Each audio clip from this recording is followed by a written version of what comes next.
decir, van en el sentido inverso. En lugar de ir con el colesterol de las arterias al hígado, estos van del hígado a las arterias y lo depositan ahí, formando y favoreciendo las placas de ateroma. Los valores de colesterol HDL óptimos en mujeres tienen que estar por arriba de 50 y en hombres por arriba de 40. Y los valores de colesterol LDL son normales por debajo de 130 y si hay factores de riesgo se aconseja tenerlos por debajo de 100 y si los factores de riesgo han generado un evento coronario agudo se aconseja tenerlos por debajo de 70 y si el paciente aún así persiste con muy alto riesgo, entonces uno sugiere al paciente que sus valores deben ser de LDL por debajo de 50. Doctor, pero a mí me dio un infarto y mi colesterol era 150. Entonces, en ese contexto, lo que tenemos que hacer es aconsejarle al paciente que reduzca su nivel de colesterol a la mitad del colesterol basal que tenía. Esa va a ser su cifra más importante para poder manejar bien y decir que estamos tranquilamente disminuyendo el factor de riesgo relacionado a la dislipidemia o hiperlipidemia. Otros factores de riesgo, diabetes, obesidad, estrés y patrones de conducta, ¿no? Que van a generar que mi paciente desarrolle más problemas cardiovasculares. La edad, a manera que nos vamos poniendo más viejos, van apareciendo más placas de colesterol, eso es indudable, no hay la menor duda al respecto. Doctor, pero yo me curé todos los días, perdón, me cuidé todos los años, toda mi vida, he hecho dieta, pero si tu genética no te favorece, hazte un despistaje de enfermedad cardiovascular a ver qué tenemos. Doctor, ¿y qué me puedo hacer? Me puedo hacer un Doppler de carótidas para ver mi grosor intimal, me puedo hacer un arteriografía coronaria para mirar cómo estamos, ¿no? Y me puedo hacer una prueba de esfuerzo ya aplicando pruebas funcionales y así voy descartando y mirando cuál es mi estratificación de riesgo cardiovascular. Ahí tienen estas arterias, miren ustedes aquí donde justamente señala la flecha, muy enfermas, ¿no? Aquí, miren una obstrucción importante, en este extremo casi 100%, sin embargo la sangre pasa, por eso es que no es 100%, si dibuja el resto de la arteria, aquí hay una placa inmensa de colesterol que rodea casi toda la luz de la arteria, esta es la arteria descendente anterior, y aquí en la contraparte tenemos la arteria coronaria derecha, que también tiene una larga placa, una extensa zona donde casi no hay contraste, porque obviamente la placa ocupa casi toda la luz. Sin embargo, nuevamente pasa porque estamos viendo que se pinta la parte distal de la arteria, ¿no? Y así, eh, hacer un cateterismo es un procedimiento invasivo y de alto riesgo. No es lo primero que vamos a hacer. Vamos a hacer algún otro estudio antes, como el que les dije antes, un Doppler carotídeo o una tomografía coronaria, que son extracorpóreos de ecografía es no invasiva y la tomografía es semi-invasiva. Y digo semi-invasiva porque vamos a tener que poner una vía al paciente para inyectarle contraste, entonces ya estamos metiéndonos un poco dentro del cuerpo y esto nos va a ayudar a saber cuál es nuestra estratificación de riesgo. Miren ustedes acá otras fotos. Aquí está tapada la arteria. Esta nuevamente es una descendente anterior. Y esta es otra descendente anterior que miren acá tiene una placa grande. Y aquí miren otra cosa, una sombrita menos oscura, pero que esto le sugiere al hemodinamista que es un coágulo, ¿no? Un coágulo que se formó. Este paciente potencialmente podría estar teniendo un infarto agudo del miocardio y con una luz de arteria tapada, ahí en la foto no se puede definir si que es parcial o totalmente. Acá sí, miren ustedes, presten atención, miren aquí esta sombrita cómo se va migrando hasta acá. Ahí le voy a dejar un rato para que miren y vean cómo el trombo se desprende de aquí y migra, ¿no? Claramente se ve, por lo menos yo lo veo en mi pantalla, no sé si ustedes, pero ahí está, el trombito que se desprende y migra. Queda tapado aquí en esta parte de la arteria, pero a su vez al fragmentarse y desprenderse y migrar, reabre la luz, aunque la va a tapar aquí distalmente donde se enclave, porque va a formar como un émbolo y hay que tratar también esa lesión.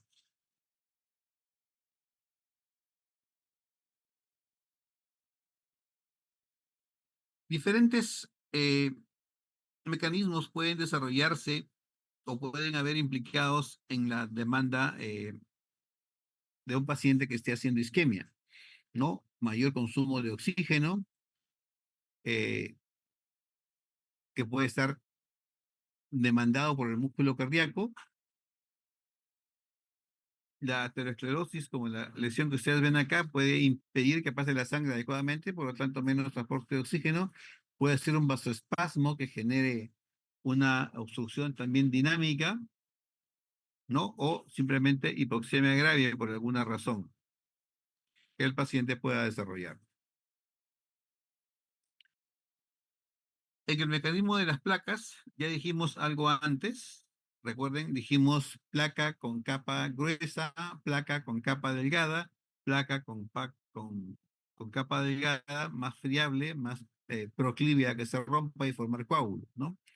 Y entonces eso es lo que justamente vamos a mirar aquí. En la enfermedad aterosclerótica de las arterias epicárdicas, la enfermedad puede generarse por una placa estable o por una placa vulnerable. La placa estable habitualmente ocluye la luz importantemente y disminuye la irrigación coronaria. Y eso va a generar que ante la demanda de ejercicio tengamos isquemia y consecuentemente la isquemia produzca dolor, angina. La placa vulnerable, en cambio, puede no ocluir necesariamente toda la luz, pero puede generar ruptura de placa, porque esta finita placa se puede romper. Esta placa, como ya hemos visto antes, se trombosa y produce una oclusión del 100% de la arteria, empezando un síndrome coronario agudo. Sin embargo, estas son obstrucciones mecánicas, estas son obstrucciones anatómicas que ocurren, pero hay otras arterias que se pueden tapar sin que tengan estas placas de colesterol, y es porque hacen espasmo arterial, ¿no? El espasmo arterial puede ser focal, puede ser generalizado, puede ser transitorio, puede ser persistente. Si es que es transitorio, podríamos estar frente a un cuadro de angina de Prince-Metal o angina variante. Si es que es persistente, vamos a estar frente a un cuadro potencial de infarto agudo del miocardio con elevación del segmento ST.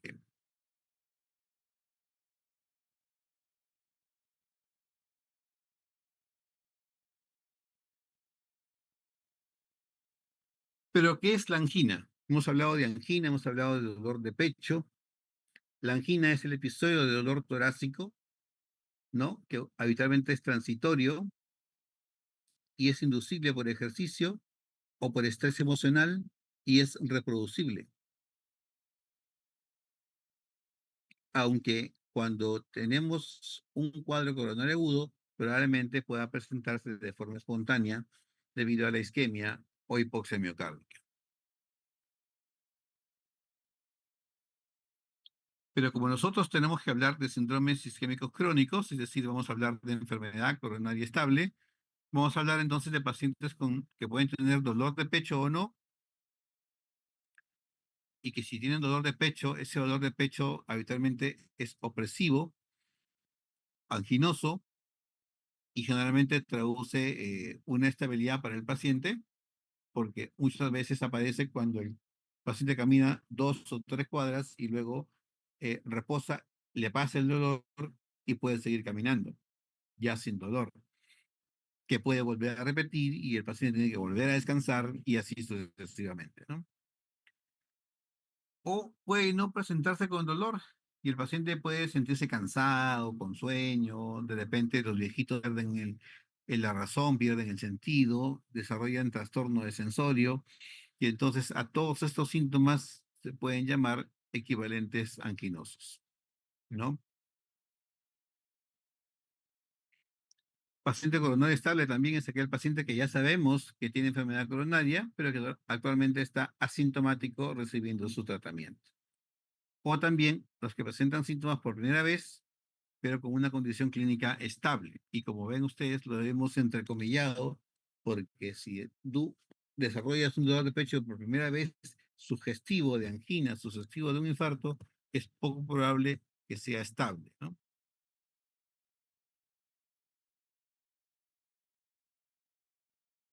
Entonces, vamos a clasificar esto en angina de pecho estable y en síndrome coronario agudo. Síndrome coronario agudo lo van a ver ustedes mañana. La angina de pecho estable es por falta de oxígeno temporal, que puede ser por múltiples razones o explicaciones, y usualmente es reversible. En el síndrome coronario agudo, la falta de oxígeno es prolongada, usualmente no es reversible tan inmediatamente, y el paciente tiene que ir a tratamientos que ya van a ver ustedes con más tranquilidad.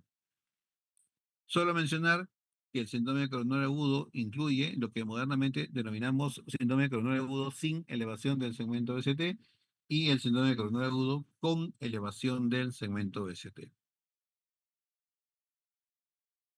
Es lo mismo que acabamos de mencionar.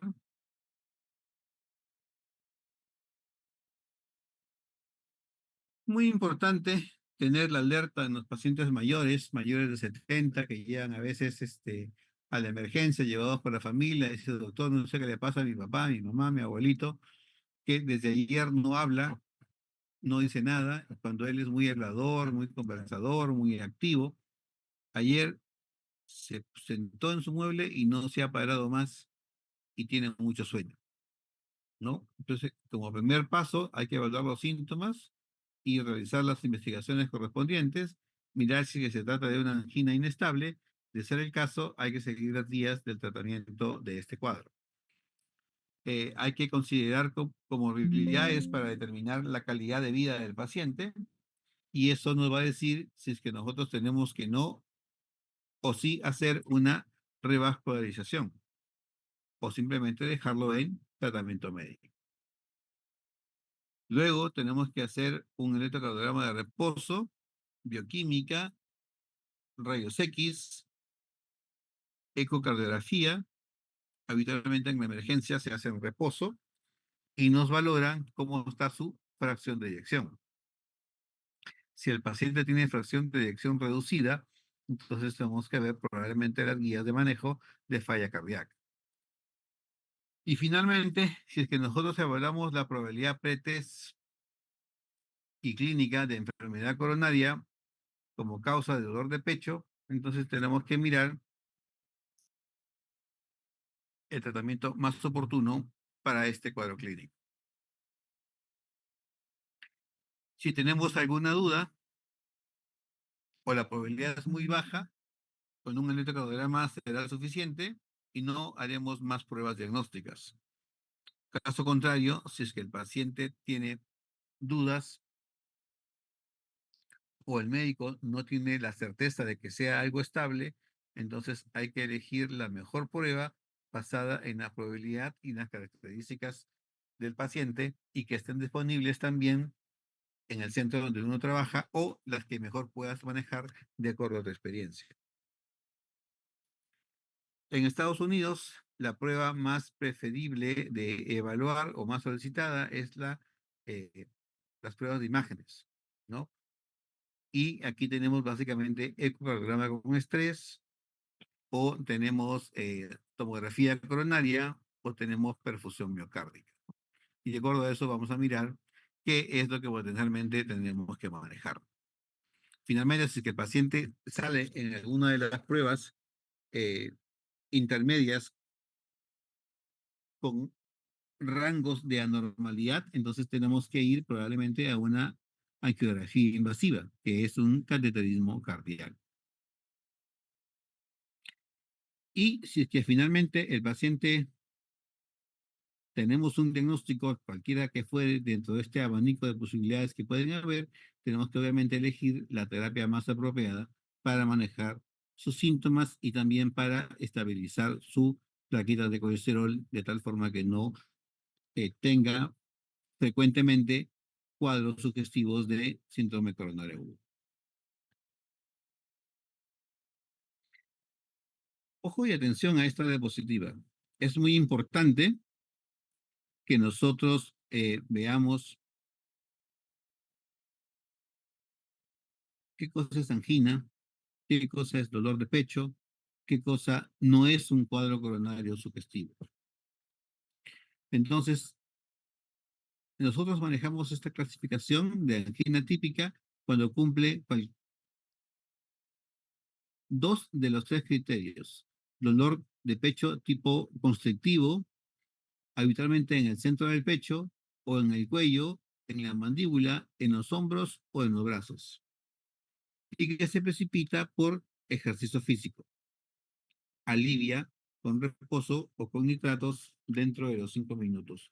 Ojo que en esta guía uno está hablando y refiriéndose a nitratos tipo nitroglicerinas, que nosotros no tenemos en el país. Nosotros en el país tenemos dinitrato de isosorbide sublingual, cuyo efecto alcanza a un mínimo de 15 minutos, no antes. Angina atípica es cuando cumple dos de esos criterios y dolor de pecho no anginoso o no coronario cuando cumple solamente uno o ninguno de esas características.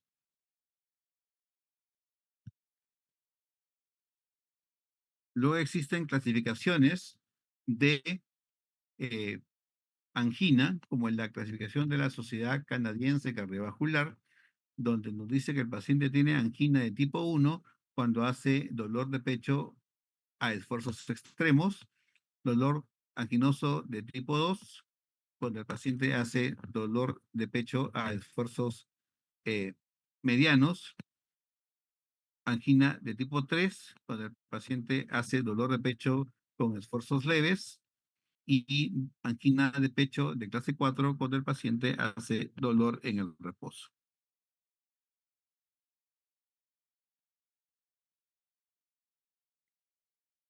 Pero cuando duele el pecho, ¿solamente es angina?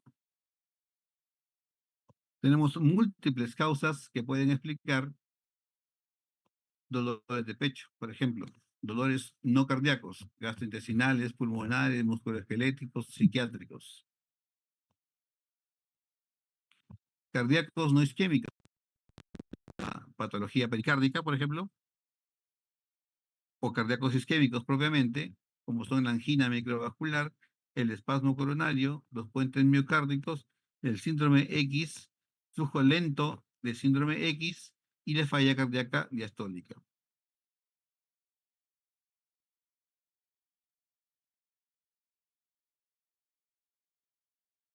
La prevalencia, como ya hemos mencionado, aumenta con la edad. Conforme vamos haciéndolos más mayores, nuestra prevalencia e incidencia aumentan, de tal manera que la incidencia anual en varones es aproximadamente del 1% y en el conjunto hombres-mujeres de 75 a 84 años de un aproximadamente 4%. Se puede encontrar vasoespasmo coronario en los 2/3 de las personas con angina y que tengan una coronariografía normal. Y se observa una disminución de la tasa anual de mortalidad en los últimos años, porque el tratamiento va avanzando, cada vez hemos comprendido mejor de qué se trata este problema coronario y nosotros vamos mejorando también nuestro arsenal terapéutico. El pronóstico tiene una mortalidad de 1 a 2 o hasta 4% cada año. La incidencia anual va de 0,6 a 1,4%. La incidencia anual de lo de infarto del miocardio no fatal va entre 0,6 a 2,7%. El pronóstico varía según las características clínicas, funcionales y anatómicas, es decir, mirando e integrando todas las imágenes. La mortalidad anual puede ser de 3 a 8% en personas con muy alto riesgo, ¿no? O en pacientes con placas obstructivas, la mortalidad es mucho menor, alcanzando el 0,6%. Importante reconocer personas con mayor riesgo, ¿no? Donde hay que hacer más intensiva investigación y posiblemente revascularización, y yo agregaría más intenso tratamiento medicamentoso, ¿no? Asimismo, identificar personas de bajo riesgo, que en teoría tendrían mejor pronóstico, para ver si es que tenemos que mirarlos muy seguidamente o citarlos con un tiempo más largo de intervalo para poder evaluar su progresión o su evolución del problema inicial que los lleva a la consulta de un potencial dolor de pecho.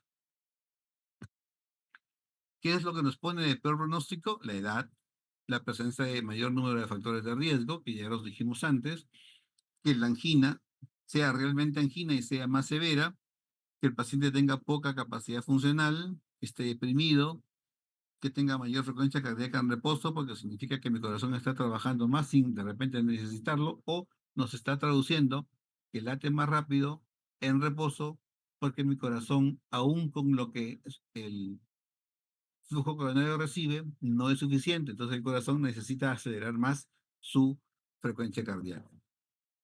Cuando el paciente tiene fracción de eyección disminuida, el riesgo es mayor, igualmente con signos de insuficiencia cardíaca, cuando hay signos de mayor extensión de la isquemia o cuando uno hace una coronariografía y encuentra un mayor número de arterias enfermas o lesiones más cerca al nacimiento de la arteria.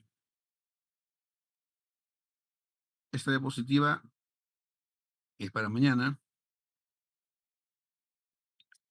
Entonces, retomando un poco lo de la fisiopatología, ocurren cambios en la pared arterial que forman un acúmulo de grasa debajo del endotelio, que va a ser la placa ateromatosa, que puede obstruir la luz totalmente o parcialmente cuando hay ruptura de placa.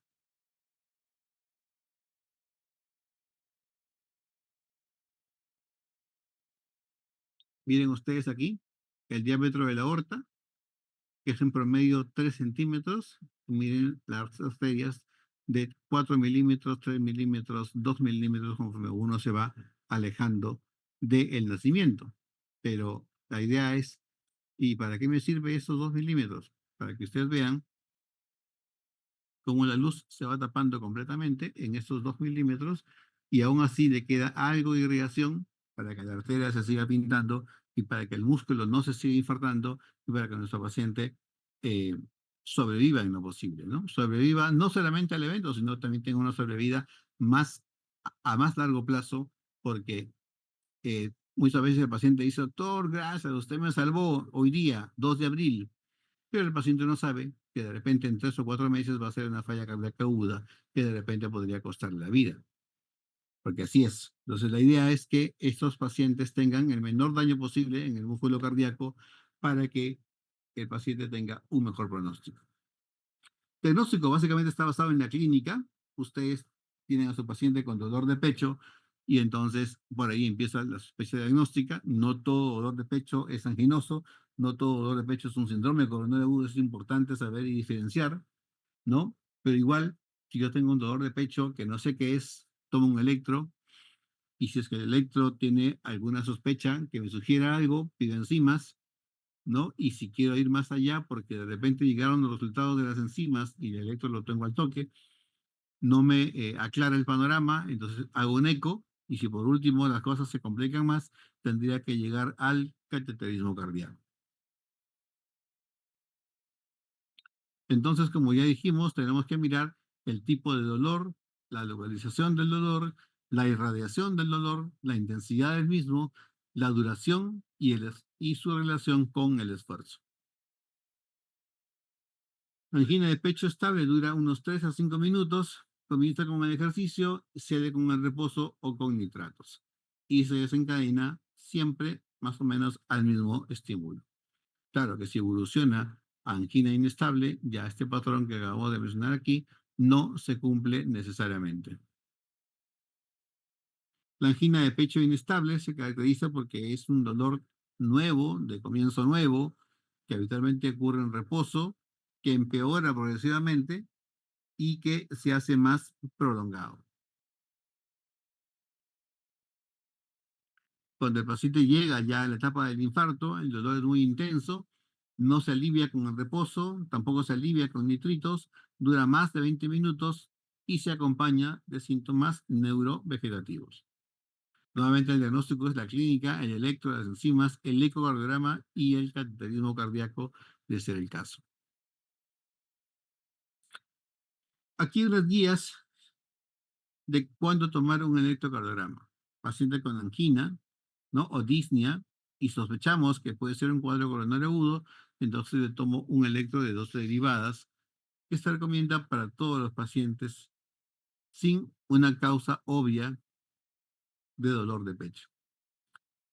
También se puede tomar un electrocardiograma de 12 derivadas en todos los pacientes durante o inmediatamente después del episodio de angina, que se sospecha sea la indicativa de inestabilidad clínica o de obstrucción coronaria aguda.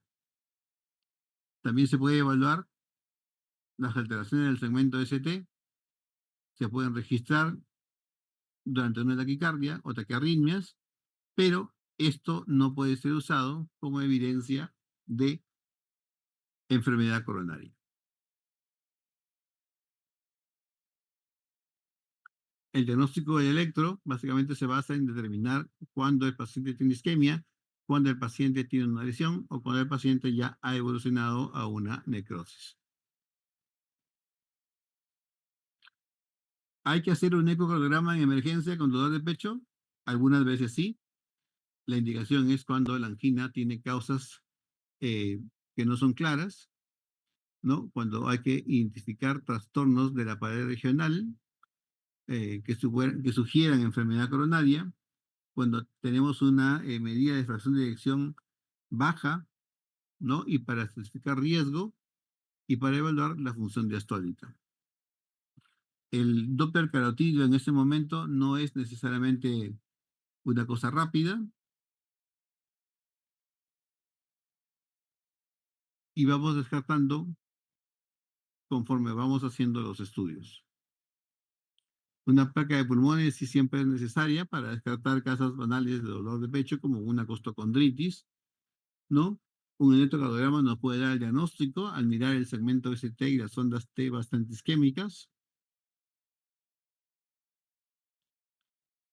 Igualmente aquí, miren, tremenda elevación del segmento ST que va desde B1 hasta B5, ¿no? Y eso nos hace pensar que estamos frente a un síndrome coronario agudo con elevación del segmento ST.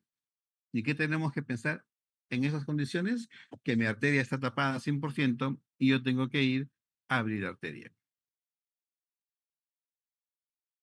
Otro cuadro similar, con elevación del segmento ST también, con presencia de onda Q, lo cual me está haciendo pensar que esta lesión ya tiene un infarto de más de 6 horas y que ya ha necrosado miocardio, pero aún nosotros podemos salvar músculo. Mientras el ST esté arriba o haya alguna pequeña onda R, músculo se puede salvar para que minimicemos el daño al miocardio y en consecuencia la necesidad de fármacos para insuficiencia cardíaca.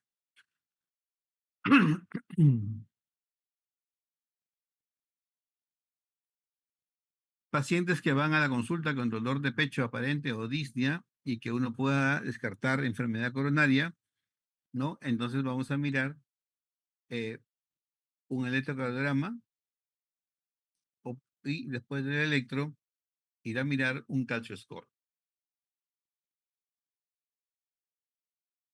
Y nosotros tenemos que la probabilidad podría ser alta, entonces hay que evaluar los factores de riesgo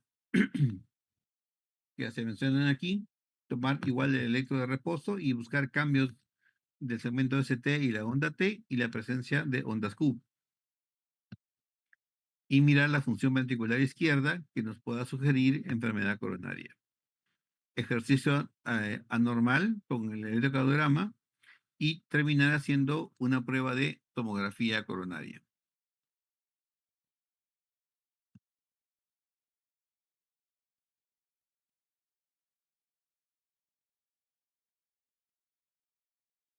Los pacientes con bajo riesgo, ¿no? Probablemente no van a tener diabetes, ni hipertensión, ni dislipidemia, ni tabaquismo. Y a estos pacientes podemos estratificarlos haciéndole una prueba de esfuerzo y luego haciendo una tomografía coronaria. Según el caso, podemos certificarlos e ir a una prueba no invasiva siguiente o dejarlos en tratamiento médico y de acuerdo a los síntomas considerar la opción de cinecoronariografía. Hay otros pacientes que son de alto riesgo, donde la revascularización es altamente probable, donde la experiencia local y su disponibilidad van a jugar un rol importante y hay que hacer también la evaluación de la viabilidad para determinar si es que nosotros vamos a abrir una arteria en músculo vivo o en músculo ya necrosado. Si es que el paciente tiene eh, importantes obstrucciones, ¿no? Sospechadas por las pruebas, como algunas de más del 90%, o que tengan pruebas funcionales que requieran tratamiento, hay que siempre tener en cuenta la posibilidad de revascularización. La revascularización puede ser quirúrgica o puede ser percutánea. Entonces, la quirúrgica implica colocación de bypasses y la percutánea implica hacer un cateterismo subsiguiente para desobstruir la arteria con el balón y con el stent.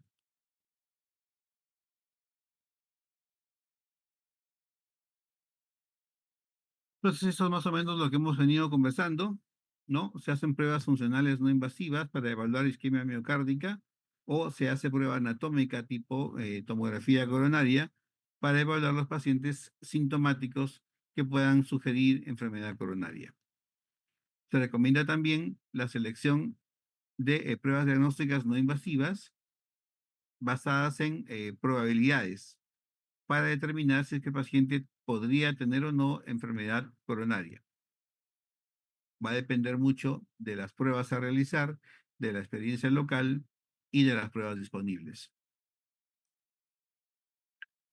Pruebas de imágenes funcionales son muy importantes y se recomiendan si es que el paciente tiene una enfermedad arterial coronaria demostrada por tomografía.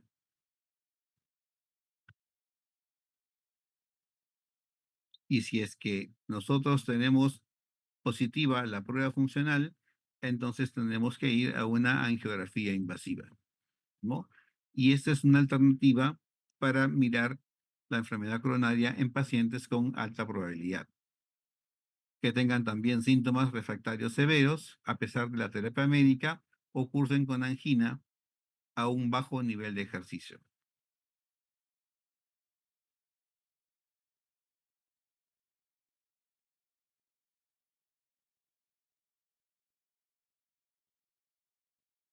Las enzimas cardíacas, básicamente las guías solamente recomiendan es la troponina.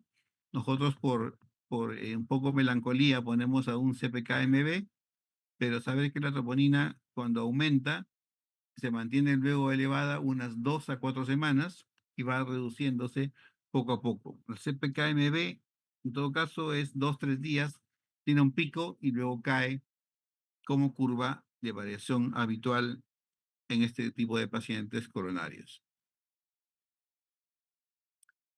Esta es una imagen ecográfica, ¿no? Donde ustedes pueden ver aquí de este lado las cavidades derechas, aquí las cavidades izquierdas y muy por debajo la arteria aorta.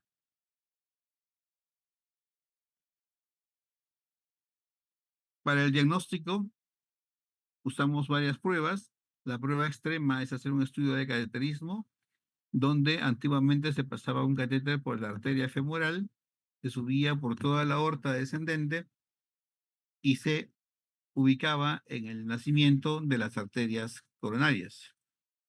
Una vez ubicado el catéter en las arterias coronarias, lo que se hace es inyectar contraste y dibujar la luz arterial. Es decir, en realidad, la arteriografía coronaria es una luminografía.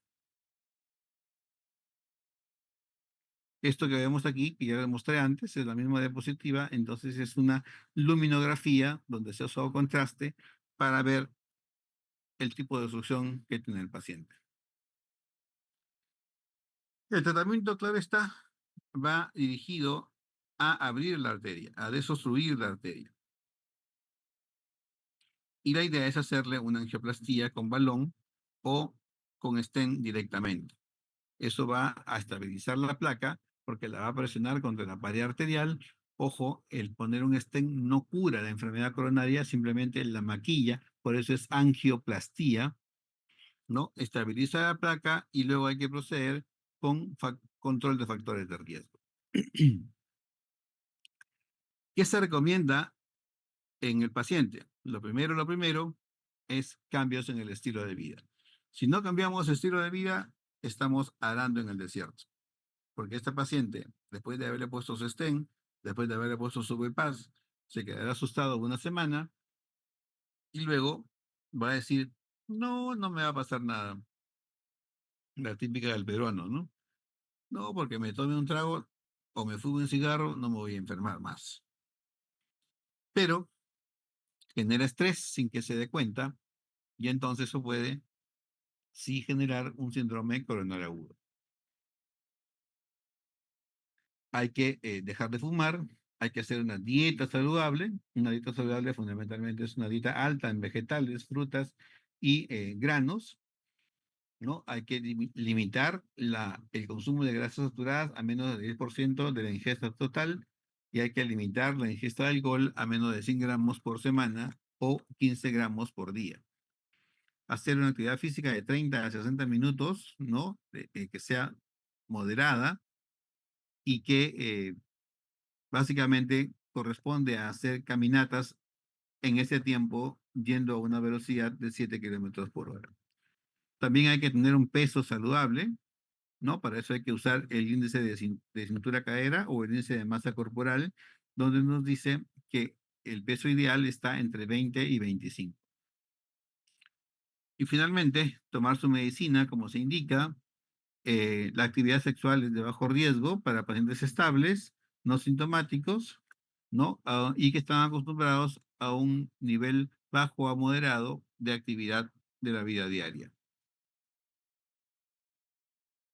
Paciente entonces debe empezar su tratamiento, dejar de fumar, seguir los consejos de qué quitar, evaluar las sustancias que tenemos que dejar y también recibir asistencia para dejar de fumar.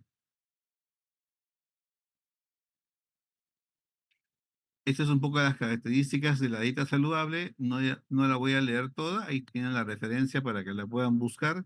Existe además lo que se llama la dieta DASH, que es una dieta que se estudió para evaluar pacientes hipertensos, donde fundamentalmente la característica es que van casi sin sal.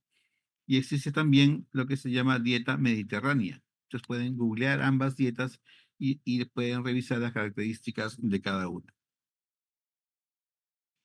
Hay que modificar los estilos de vida, ¿no? Como ya dijimos, eh, para poder lograr este objetivo tenemos que tener un adecuado manejo farmacológico, ¿no? Tenemos que entender el comportamiento de cómo es la enfermedad para poder hacer un buen cambio del estilo de vida. Pero el paciente debe entender qué cosa es lo que tiene, porque si no entiende lo que tiene, no sabe qué es lo que va a hacer ni por qué lo va a hacer. Esto es un equipo multidisciplinario el que tiene que trabajar en ello, porque solamente no se trata de mirar la enfermedad coronaria por el cardiólogo, sino además la enfermera tiene que darle consejos al paciente, el nutricionista tiene que darle su dieta, el fisioterapista tiene que aplicarle unas terapias físicas para que puedan ejercitarse aeróbicamente, recibir tratamiento psicológico y obviamente también farmacológico. Si el paciente está deprimido, hay que llevarlo al médico. Y si es que el paciente tiene enfermedad coronaria crónica demostrada y no ha recibido vacuna para la influenza, también debe vacunarse. Tratamientos múltiples. Algunos casos iniciales nos llevan a usar beta bloqueadores o calcio antagonistas. Otros luego nos llevan a usar, si es que tenemos presiones altas, calcio antagonistas de tipo dihidropyridínicos. Y luego se pueden ir sumando más medicamentos de acuerdo a la evolución del paciente. ¿No? En otros casos se puede iniciar con beta bloqueadores o con los calcio antagonistas no dihidropyridínicos tipo diltiazem, verapamil o cambiar a beta bloqueador con calcio antagonista de tipo nifedipino o anlodipino. Y más modernamente, beta bloqueador con ivabradina. Si el paciente tiene frecuencia cardíaca baja, uno puede empezar con calcio antagonista dihidropyridínico. Se puede cambiar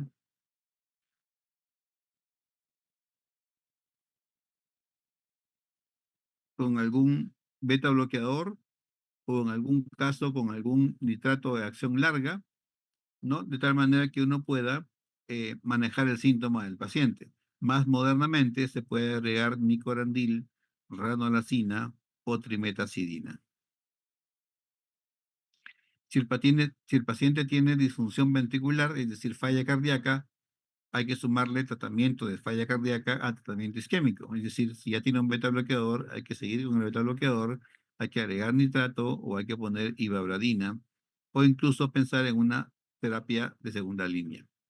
Si el paciente tiene presión baja, recordar que los pacientes habitualmente, que todos los medicamentos para el corazón tienden a bajar la presión, entonces hay que mirar que si el paciente está hipotenso, debe recibir dosis bajas de beta bloqueador o dosis bajas de calcio antagonista dihidropiridínico o cambiar a ivabradina, ranolazina o trimetazidina o combinar las drogas, ¿no? Cualquiera de estas alternativas son disponibles y válidas para el tratamiento de la enfermedad coronaria.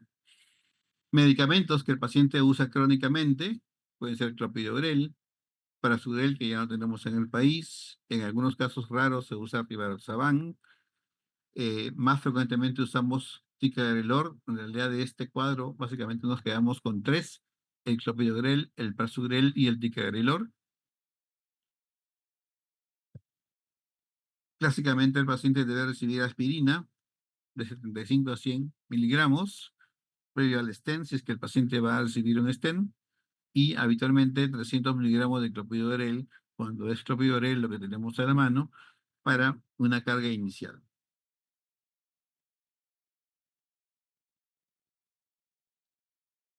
Eh, en el cuadro coronario agudo, perdón, crónico puro, no necesariamente se requiere anticoagulación, salvo antes del cateterismo. En algunos casos extraños, uno empieza a usar anticoagulación oral, pero cuando el paciente tiene fibrilación auricular, porque hay que saberlo, si no lo hemos dicho hasta el momento, la fibrilación auricular genera trombos dentro del corazón y los trombos pueden embolizar. Y una forma de minimizar ese riesgo es que el paciente tome anticoagulantes. Sin embargo, el uso de anticoagulantes nos lleva a usar scores que indican el uso del anticoagulante y scores que evalúan el riesgo de sangrado, como el score CHADVAS y el score Hasbled.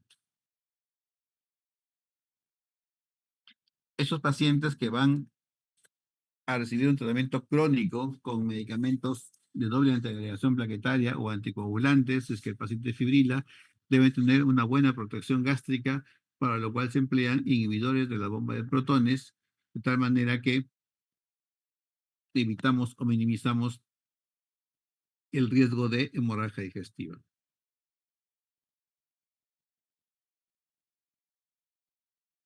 Terapia hipolipemiante, de todas maneras, si es que el paciente es diabético o hipertenso, tiene que ir con su inhibidor ECA.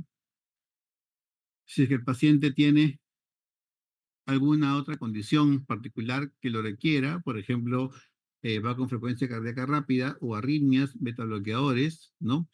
Y si es que ese paciente se asocia con disfunción ventricular izquierda, entonces más aún razón para agregar beta bloqueadores.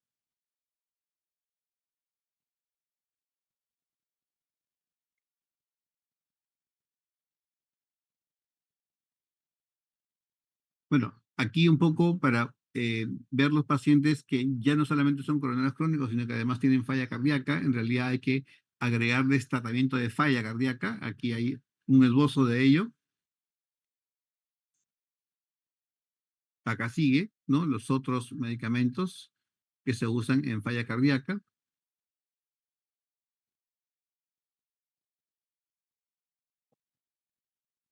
Pacientes que cursan con bradicardia, que tienen bloqueos, pueden llegar a necesitar marcapaso, o pacientes que tienen riesgo de muerte súbita o arritmia ventricular documentada, van a requerir un desfibrilador implantable, ¿no? Para que aborte esos episodios y prolongue su tiempo de vida.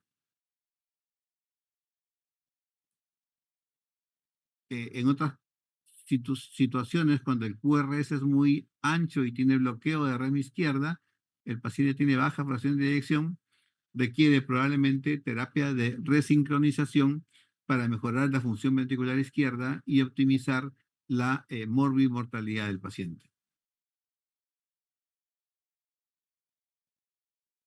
Eso es más de lo mismo. Vamos a pasarla para no complicarnos demasiado con el mensaje que ustedes deben recibir. Paciente que tiene enfermedad coronaria es para toda la vida, por lo tanto va a tener seguimiento para toda la vida a largo plazo, y aquí en este cuadro es más o menos lo que uno tiene que aconsejarle al paciente de acuerdo al tiempo de control, ¿no? Desde que empezó la evaluación inicial a la evolución en el tiempo. No vamos a especificar los detalles, pero ahí está el cuadro para que ustedes lo revisen. Todo paciente coronario crónico debe tener una ecocardiografía de reposo, debe hacerse un control de prueba de esfuerzo, ¿no? Generalmente yo lo hago de rutina una vez al año, pero como ustedes ven ahí, la guía indica que hay que hacerlo cada vez que sea necesario o en todo caso cada 1 o 3 meses de acuerdo a la condición del paciente. Y si es que el paciente encuentra o las pruebas nos demuestran que el paciente tiene alto riesgo, pues claro, como ya dijimos, hay que ir a la angiografía coronaria invasiva. ¿Qué hacemos en la angioplastía? Ahí ustedes están viendo la placa de colesterol, ¿no? Aquí pasa el catéter con el stent montado sobre el mismo dispositivo. Luego desde afuera se infla el globito, que lo que hace es aplastar la placa contra la pared arterial para que el flujo pase por un tubo más limpio, menos estrecho y mejora la circulación coronaria. Ahí, por ejemplo, tenemos unas arterias tapadas grandemente y luego este paciente es sometido a angioplastía y miren cómo queda la arteria, mucho mejor, mucho más abierta, con mejoría significativa del flujo a ese músculo cardíaco. Pero lo que quiero que ustedes miren es que la enfermedad coronaria está aquí, la luz está estrecha, cuando yo le pongo un globo lo que hago es eh, chancar la placa, aplastar la placa contra la pared arterial, ¿no? Cada vez que el corazón se infla y eso no cura la enfermedad, simplemente la maquilla, repito nuevamente, ¿no? Aquí hay una mejor luz, está el paciente con sus flujos sanguíneos restablecidos, pero la enfermedad coronaria no se ha curado. Y aquí podemos recurrir entonces a hacer angioplastia con balón y luego colocarle un stent. Cuando el paciente ya no puede ser angioplastiado, ya no se le puede poner un stent porque tiene múltiples obstrucciones, entonces la alternativa es ir al bypass coronario, ¿no? Que es ponerle un puente que puede ser de aorta a la arteria del corazón o derivar una arteria del pecho, usualmente la del lado izquierdo, que es la arteria mamaria, y se baja hacia la arteria descendente anterior para que lleve sangre a esa arteria que ha tenido obstrucciones. Ahí está como quedaría el puente, hay que ponerlo siempre después de la obstrucción, no antes porque si no, no sirve, y o cómo queda diseñado el injerto de el paciente que ha sido sometido a un bypass coronario. Nuevamente lo mismo, placa que obstruye la luz, pasa el stent montado en el globo en este caso, se infla el balón y el balón va a impactar el stent contra la pared arterial, de tal manera que al quedar superpuesto o bien puesto, va a generar el restablecimiento de la luz con la consecuente eh, disminución del riesgo de la enfermedad obstructiva coronaria.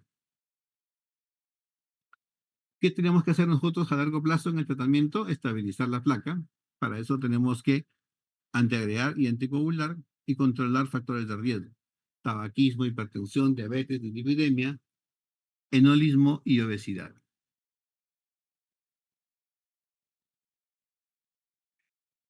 Ahora, un paciente tiene enfermedad coronaria crónica sola y no tiene nada más, mentira. El paciente puede tener enfermedad coronaria crónica y puede ser diabético. El paciente puede tener enfermedad coronaria crónica y ser diabético y tener fibrilación auricular y de repente desarrollar un infarto silente. El paciente puede tener enfermedad coronaria crónica y recibir tratamiento con inhibidores SECA porque es diabético para prevención. o el paciente puede recibir tratamiento con los transportadores del sodio glucosa, como son los medicamentos tipo empaglifosina o canaglifosina o dapaglifosina, y que se recomiendan en los pacientes diabéticos y con enfermedad cardiovascular. También existen los GLP-1, ¿no? O glucagon-like peptides, como el liraglutide o semaglutide. Este último acaba de presentarse un trabajo en el Congreso de Chicago hace pocas horas y está muy, muy recomendado en pacientes con diabetes y justamente enfermedad cardiovascular. Los pacientes adultos asintomáticos mayores de 40, diabéticos o con imagen funcional o anatómica se pueden considerar para clasificación de riesgo y definir un siguiente paso de acuerdo a lo que el paciente y el médico recomienden. Pueden ser coronarios crónicos con enfermedad renal crónica, ¿no? Y hay que manejar ahí ambas situaciones. Mirar que los medicamentos se ajusten a la función renal. Y si es que el paciente llega a requerir o llegaría a requerir un cateterismo, hay que mirar mucho la función renal para ver que el paciente pueda tolerar y no tener el riesgo de que se vaya a una diálisis. El paciente viejito, el mayorcito, también tiene sus particularidades, ¿no? Muchos medicamentos no necesitan dosis altas, aparecen más efectos secundarios que hay que ponerles atención o simplemente no toleran el medicamento, ¿no? En este caso es mejor ponerle un stent si es que la recomendación médica va por ese lado, ¿no? De preferencia hay que usar el acceso radial porque eso reduce el punto de hematoma, ¿no? En la zona de acceso. Cuando se hacían antes en la región inguinal, los hematomas eran muy frecuentes. Y las decisiones médicas se realizan en cuanto a los síntomas, a la extensión de la isquemia, a la fragilidad del paciente, a la expectativa de vida y también a las comorbilidades. Ok, muy bien, espero haya sido claro en esta charla y que ustedes puedan revisar más detalles de el síndrome coronario crónico. ¿Alguna pregunta?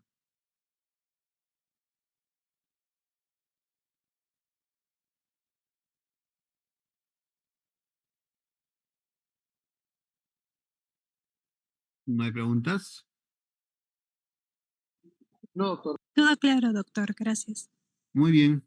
Entonces, cualquier cosa igual, a veces no hay preguntas en el primer momento, pero aparecen luego en el contexto. Estamos conversando. Muchas gracias. Hasta luego. Hasta luego, doctor. Dale, doctor.